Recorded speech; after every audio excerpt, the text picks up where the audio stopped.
Check, check, check, check. Check 2. Check 3. Check, check, check, check. Okay. Hey there, everyone. Welcome back to the stream.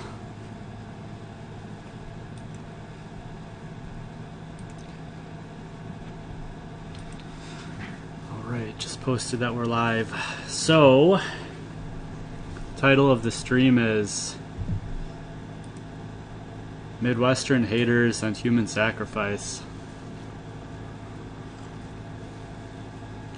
And yeah, so I was anticipating with the harsh inner critic voice what the haters will say. I haven't known what a hater is for long.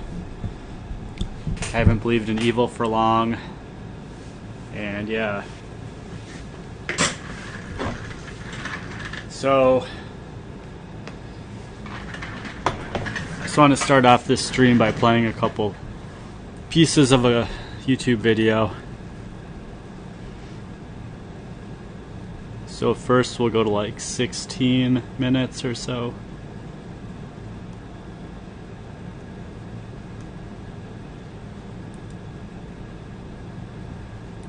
When you're the underdog, when you're struggling, when you're, you know, the opposite of successful, people will root for you. Your family will be all for you. You know, they'll try to encourage you, your friends, they want you to do well. And then when you start to get a measure of success, they're still, you know, sort of happy for you. They're like, yeah, man, you're making good decisions, keep it up. But then there is a point, and I don't know, you can't really like put your finger on when that point is exactly, but there is a point where you become successful in their eyes. So, you know, it's all about perspective. So once you become successful in their point of view, they'll begin to turn on you, and they'll actually hope for your demise. They'll root for your failure. And it's a really strange thing, because it's the very same people that were trying to encourage you to make good decisions so that you could be successful. And then, you know, down the road when you do become successful, I think there's a element of envy or jealousy that comes into play, where they want you to go so far, but if you go farther than that, or farther than what they've obtained in their life, all of a sudden, you know, that jealousy causes them to root for your downfall. And it's a weird phenomenon, but it happens. I've seen it with myself. So anyways, I just wanted to mention that, because that is something that, you know, if you're starting to grow in business, you're going to start to get what we call haters. You're going to get the haters, and some of the haters are going to surprise you, because they're going to be your friends, or people that used to be your people that you thought were your friends. So expect that, you know, if you're going to try to grow a business and, you know, you start to get some traction and you're doing well, that's just part of the deal. So one of the measures of success, or one of the things. So yeah, he kind of reiterates what he was saying about, you know, the measure of success is how many haters you have. So I had no idea about this. You know, everyone's heard like rap songs about haters, whatever, but you don't know, like, even if you've heard the words, you've heard the rapper's stories, like, you don't know that that's what's happening until pretty late, like, because you're friends with somebody's your relative, blood is thicker than water, and you think, you know, you're not really thinking yet. You're just like, huh, that was weird, huh, that was weird. Man, why'd you come at me like that? Huh, that was weird. And then eventually, you know, after the same pattern happens enough times, you come to realize, wait a second, these are those things called haters. And then you connect the idea of like love and fear. Haters are, well, hate is not the opposite of love. Hate is confused love. Indifference is the opposite of love. But there's love and fear from some other perspective. Like, I think I first heard that in Donnie Darko, the movie, but it's actually like repeated out in real life literature. So, yeah.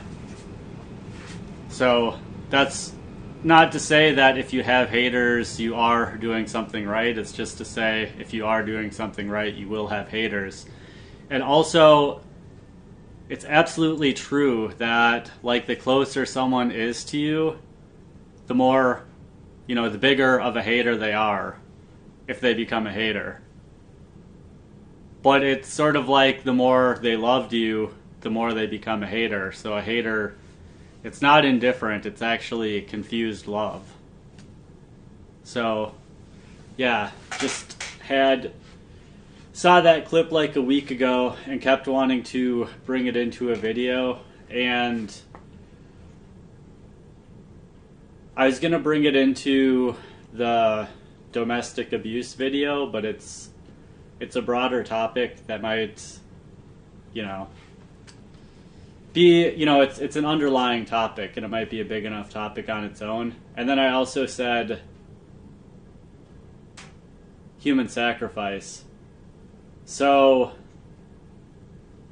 that's something that I've talked about off and on my Twitter, and it is related. So, like, human sacrifice is as old as time, and there's even, like, a story in the Bible about, a guy being told to sacrifice his son, and then at the last moment he says, just kidding, Jesus is the sacrifice. So, I mean, even Jesus himself is human sacrifice, right? Like, he could have, with the power of God, gotten away from persecution and escaped it forever, gone like Osama bin Laden and hidden caves and stuff.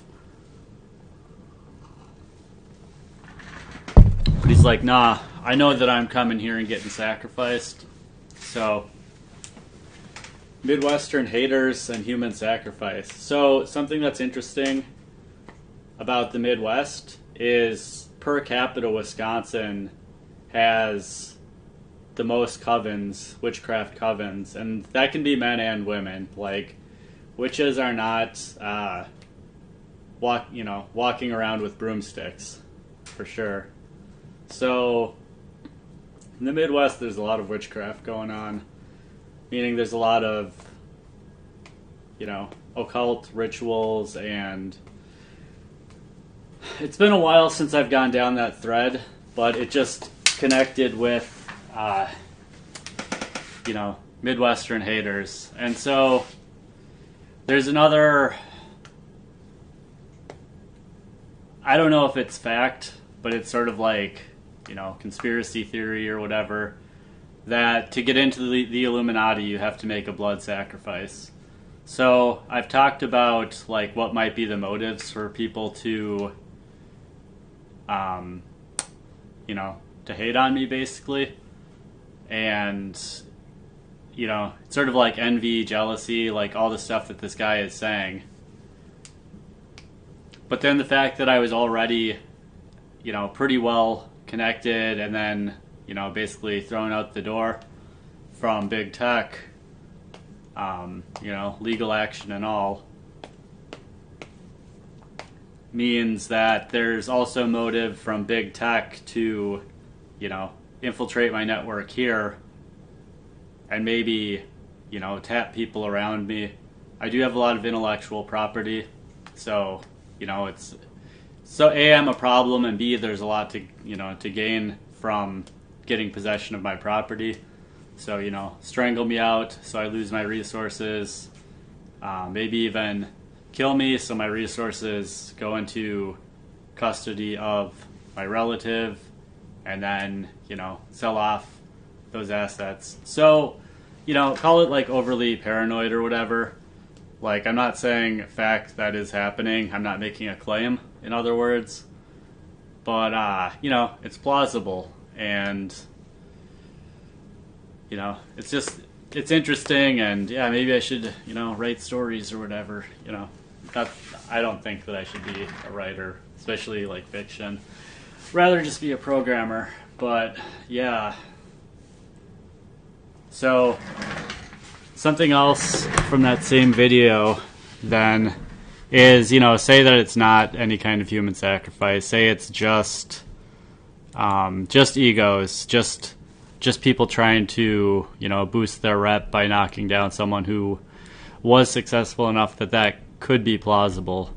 So then we can go back to, I think it's 9:30.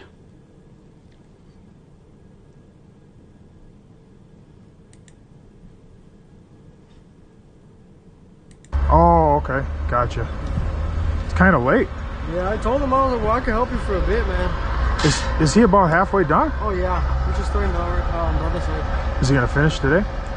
Hopefully. He got another guy coming up. Oh, he's got another guy to help? Oh, he needs some help because he pretty much, I watch your video. You comments? Yeah, I deleted it, though. It was bad. What did it say? He said, years and years on YouTube and they don't get that many views.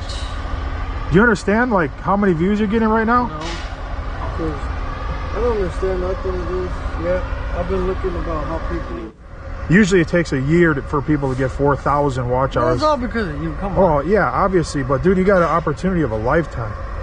Yeah, he said something. To you? Yeah. On your comments? Yeah, I deleted it, though. It was bad. What did it say? He said, You just got to ignore. You get almost all positive comments, but the stupid ones like that. So actually, there's going to be 3 sections then, because this is... Like, actually, the thing that I wanted to focus on in this video is what's right after this, some commenter.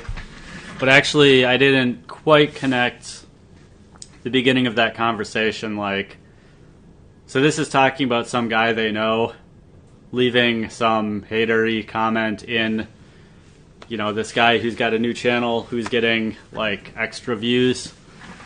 You know, it's like another thing. It's just like success, envy, jealousy, saying, oh, you didn't deserve it, or this or that, or, you know, just feeling salty, and so just leaving a bad comment to the guy. And so this is earlier in the video, which is probably what motivates his later speech about, you know, as you grow in success, you're going to get haters, and, like, the closer they are, the more likely and more intense their hatred will be.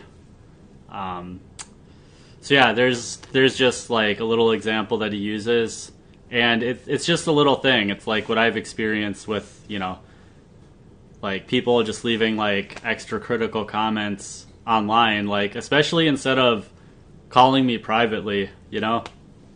Like, the channel is there, but they'll just, like, call me out in public, you know, and then, like, I'll lose a bunch of followers. It's not that followers are the thing that I care about, it's that my followers are generally people that I know in real life, like, up to, you know, prior to pandemic, basically. After pandemic, and after I started responding to the haters and not knowing what was going on, and, you know, it appears like when you're an abused person and then you start going back at the abuser, which, you know, is it abuse? Abuse requires a power imbalance. At very least, you know, if you are treated with malice and then you retaliate to the person who treated you maliciously, you know, neglecting power, you know, they can make it appear as though your reaction to their maltreatment is your being emotional, violent, this and that. So in an abuse situation like a workplace or domestic abuse, that's called reactive abuse. So here we might just call it, you know, reactive violence or retaliation. And again, there can be violence in the physical, the mental, political, etc. So they commit political violence against you, you commit political violence back. They commit physical violence against you, you commit political violence against them, you know, any combination.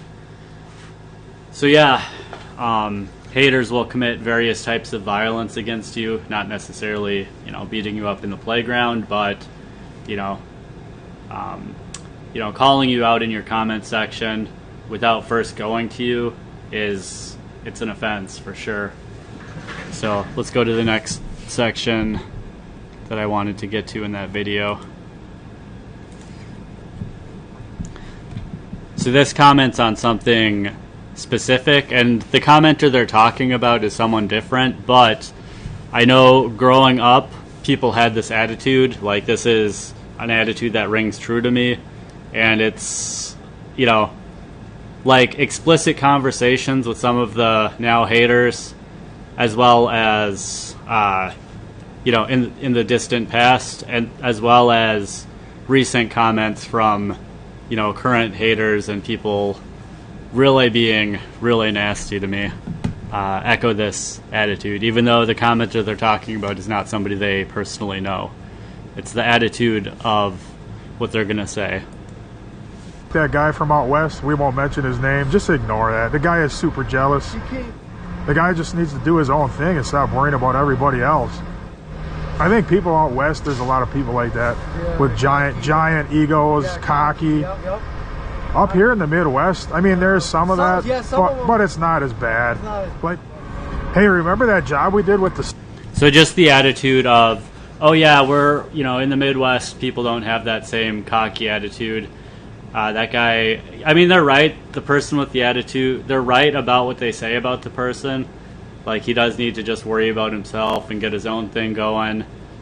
And, you shouldn't worry about what they say. But it's just, in that, I hear the attitude towards people in the West. So I left the Midwest and I spent a decade I left the Midwest and spent a decade out West.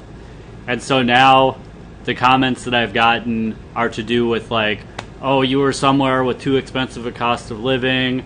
Oh, and then it's just like sort of treating me like I'm acting like a snowflake, even though that's not true. Treating me like I'm acting like I want things handed to me, treating me like I'm lazy, like when that couldn't be further from the truth. It's like you always, when haters make these sorts of remarks and actions, you have to hear them as projections of their own insecurity. I mean, sometimes maybe there'll be a valid criticism, but for the most part, they're accusing you of what they're insecure about. They're projecting their own weaknesses and insecurities onto you. So it's like everything my relative has called me, for example, like I don't want to repeat it, but it's just like if he calls me this name, I look out and I see, yeah, he is kind of that. He does act like people of that name. If he says that I have this disorder or whatever, I'm like, yeah, it does seem like you have that unhealed trauma, So it's just like that attitude that Midwesterners have towards West Coasters is pretty much universal here. The Midwestern work ethic, that is just a marketing ploy because, man, you go out west and people work extremely hard. I mean, the ones that you see, it's exactly like homelessness. Like, you see the drug addict homelessness, but only like 26% of homeless people use substances. And so that means the majority of homeless people are not like the homeless people that you see. So it's exactly the same thing with West Coasters. Like, you might see, the celebrities, the children of celebrities who had everything handed to them and don't appreciate what they have, didn't have to work to get what they have. Because maybe their parents, like, overcompensated by giving them everything as opposed to making them work for everything. Because they're like, I had to work super hard for everything, so I'm going to make it super easy for my kid. And that's just like passing on unhealed trauma with an overcorrection, and it creates a new trauma in the kid. So it's like, that is definitely unbalanced behavior, but it's the behavior that you're going to see more because they have more time to spend on TikTok, more media attention on them to begin with because of their parents. But that is not at all a true characterization of what it's like on the West Coast. And I mean, to a smaller degree also, the cost of living isn't actually, as substantially different as you might think when you factor in things like, if, like me, I eat mostly fruit and, like, being vegan, I eat tons of fruit. And where does a lot of the fruit grow? In Mexico. So it's like, there's a quality of fruit you can't even get in the Midwest to begin with. But two, the prices of shipping it from Mexico to LA or the Bay Area are way, way, way, way cheaper. And so, you live in a rural area out west, your rent's not much different than a city in the Midwest. And then you're paying less for food. So, and then the gas prices you see are always in huge metros. Like, they're not that much different as you get, like, 25, 50 miles out of a city, like anywhere. So, that's a minor side point. The cost of living isn't actually even that much worse. But definitely the stereotype of people on the West Coast are entitled, don't work hard, all this and that. It's like, it couldn't be further from the truth. I mean, people who transplant to another state are going to be, the more successful of, whatever they're transplanting out of. So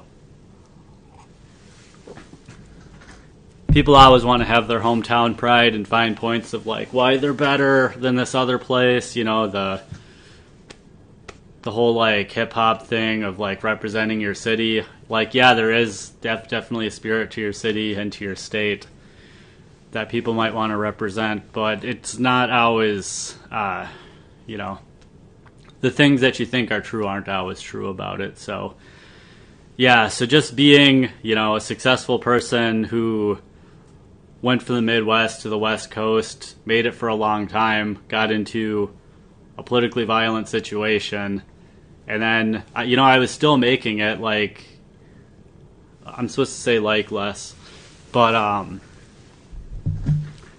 when it was clear that I wasn't working out in tech, what did I do? I went to a work center, I dug trenches, I did whatever I needed to do. That was legal, of course, for money. And yeah, I lived in my car, but I never complained about living in my car. It was fine. I got work experience outside of tech. I worked at a restaurant. I was saving money. I started staying in hotel rooms. I had a few grand saved. I was getting to the point where I could move into an apartment. Had to leave that job, went back to the work center, got another job, regular steady job, saving again. Now this time it's during pandemic, and nothing is great during pandemic. Gyms are closed, so it's, there's no tips, Not as easy to do well when you don't have tips. And I was usually the highest charging server on the clock, definitely the highest charging male server every shift, basically. So, yeah, people want to come at me and give me hate about every decision, criticize every decision, not even know or understand every decision. And these are towny people who have never been anywhere else, Not saying you have to go live somewhere else in the world outside of your city or region, but to come and criticize somebody who left, had success, and had to come back because of pandemic, rather than, trying to build with them and, try to understand their situation. I mean, it's just like, I'm not even going to put a stereotype on what kind of behavior that is. But, as far as like regional behavior goes, outside of the, on the coast, people call the Midwest flyover country. Is there truth and basis to that?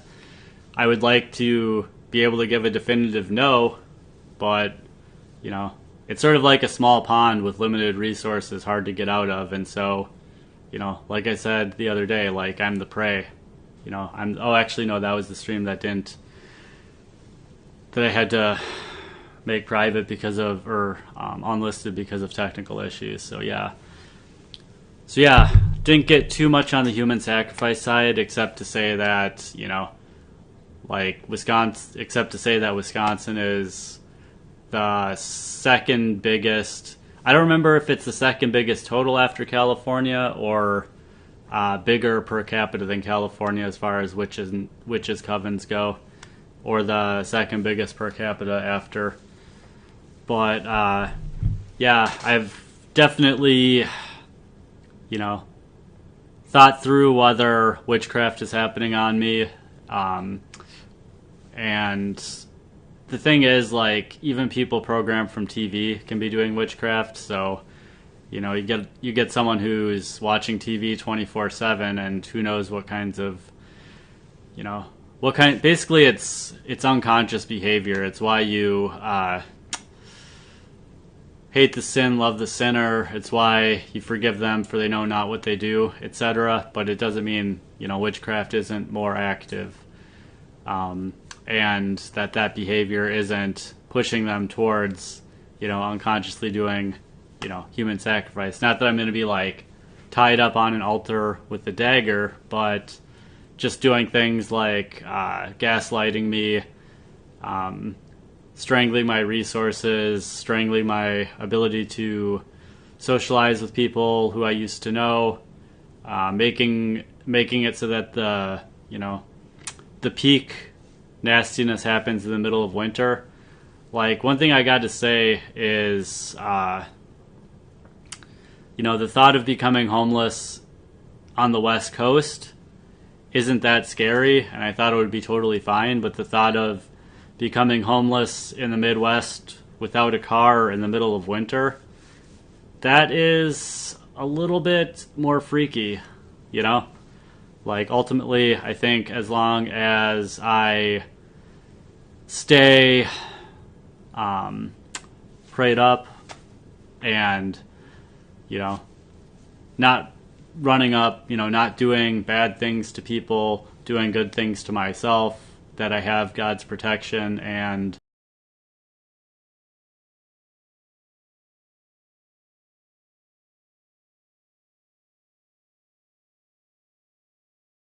messed up audio now. But I guess that's enough of this stream anyway. So thanks for joining. And just announcement as well about, I said I'd be more available. Like, this space really is making my eyes red, my nose clogged, like, up into the next day. So it's not going to work out coming down here every day. And it's pretty much the only spot that I would work.